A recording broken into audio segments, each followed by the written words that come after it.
Nanira kay Casimiro, makukulong. IBF meron na namang tatanggalan. Etong at pag-usapan natin. Pero bago ang lahat, pakisubscribe po ng channel ko. Huwag niyo na rin kalimutan i-click ang notification bell para lagi kayong una sa balita. Kanalaban ang aasahan, balita sa mga pambato na isasalang, pasabog na video, lahat yan nandito. Nino Cruz TV ang iyong paborito. Pag-usapan nga po natin mga kaboxing, Murodjon Akhmadaliev may laban sa December 16, taong kasalukuyan, na tinalo ng kababayan nating si Marlon Tapales, kung saan dito niya naagaw ang dalawang titulo na hawak ni Akhmadaliev.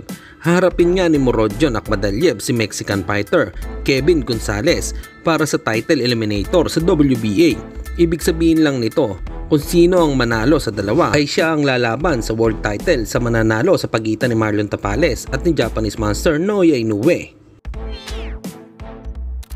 Samantalang matapos ng matanggalan ni Terence Crawford ng IBF title, tila meron na namang susunod na tatanggalan na naman ng belt dahil uutusan ng IBF si Alexander Usyk na labanan itong mandatory challenger niyang si Filip Hrgovic.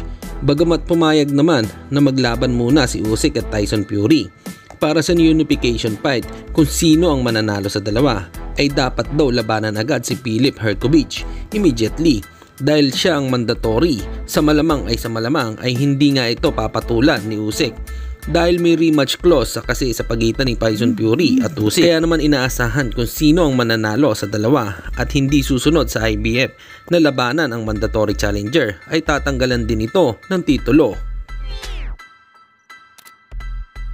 At sa kabilang balita naman tayo mga kaboxing, ibinahagi naman ng nakaalita ni WBO Global Champion Janril Cuadro-Las Casimiro na member ng MP Promotion na si Mark Yao na isa daw sa dating kasama nila na naging leader din ng TTFY Group ay makukulong na dahil sa isang krimen na nagawa. Ang tao daw na ito ay isa sa naging dahilan ng pagbaksak ng karera ni Casimiro dahil sa pagsulsol o pangingialam daw noon. Kinarma daw ito dahil hindi nito magandang pinagagawa at ito din daw ang nagsulsol kay Jason Casimiro upang magalit daw ito kay Mark Yao. Malamang ay kilala nyo na kung sino yung taong ito kahit hindi ko sabihin ang pangalan. Hanggang dito na lang muna ang ating balita. Dito na lang ang aking Boxing News Report. Babu!